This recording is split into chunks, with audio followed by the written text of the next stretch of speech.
ఓం నమో నారాయణాయ. మన యొక్క ఋషులందరూ కూడా వైకుంఠానికి వెళ్ళి మేము యజ్ఞయాగాదులు చేసుకునేందుకు భూలోకంలో అనువైన ప్రదేశం ఏదైనా ఉంటే చూపించి మహావిష్ణువు అన్నప్పుడు ఆయన యొక్క సుదర్శన చక్రాన్ని వదులుతాడు. ఈ యొక్క సుదర్శన చక్రం ఎక్కడైతే పడుతుందో అక్కడే మీకు యజ్ఞయాగాదులన్నీ కూడా చేసుకునేదానికి విశేషం అని చెప్పడం జరుగుతుంది. ఆ యొక్క సుదర్శన చక్రం వైకుంఠం నుంచి వచ్చి ఈ యొక్క నైమిషారణ్యంలో ఇక్కడ ఈ సుదర్శన చక్రం పడిన ప్రదేశం ఇది. అందువల్ల ఇక్కడ ఈ చుట్టూ మనం స్నానం చేసేటప్పుడు చక్రం వలయంలాగా ఆ యొక్క నీరంతా కూడా తిరుగుతూ ఉంటుంది.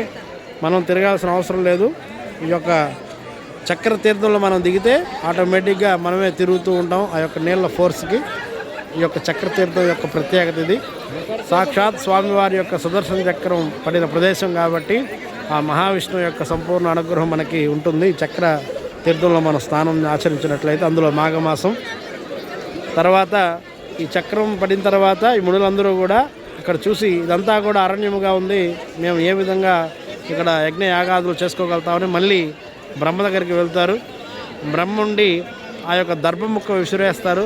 ఈ దర్భ ఎక్కడైతే పడుతుందో అక్కడే మీకు అనువైన ప్రదేశం అని బ్రహ్మగారు కూడా చెప్పడం జరుగుతుంది. ఆ బ్రహ్మగారు వేసిన దర్భ కూడా ఇదే ప్రదేశంలో పడుతుంది.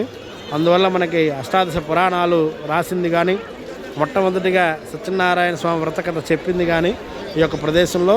అలాగే మన యొక్క భారతదేశం కూడా మొదట నైమిషారణ్యం నుంచి ప్రారంభం అవుతుంది కాబట్టి ఈ యొక్క నైమిషారణ్యం అనేది ఎంతో విశేష ఫలితాన్ని ఇస్తాయి. యజ్ఞయాగాదులకి ప్రాముఖ్యత సత్యనారాయణ స్వామి వ్రతం ఇక్కడ విశేషంగా చేసుకుంటారు వచ్చిన వాళ్ళు.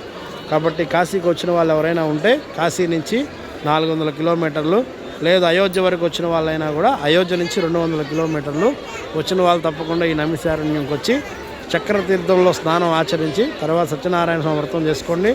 లేదు సాయంత్రం సత్యనారాయణ స్వామి వ్రతం ఉంటే సాయంత్రం సత్యనారాయణ స్వామి వ్రతం చేసుకుని పక్క రోజు ఉదయం అయినా కూడా చక్రస్నానం ఖచ్చితంగా చేయవలసిన చక్రతీర్థ స్నానం అనేది ఎంతో ముఖ్యమైనది. మనకి మహావిష్ణువు యొక్క సంపూర్ణ ఫలితం మనకి లభిస్తుంది.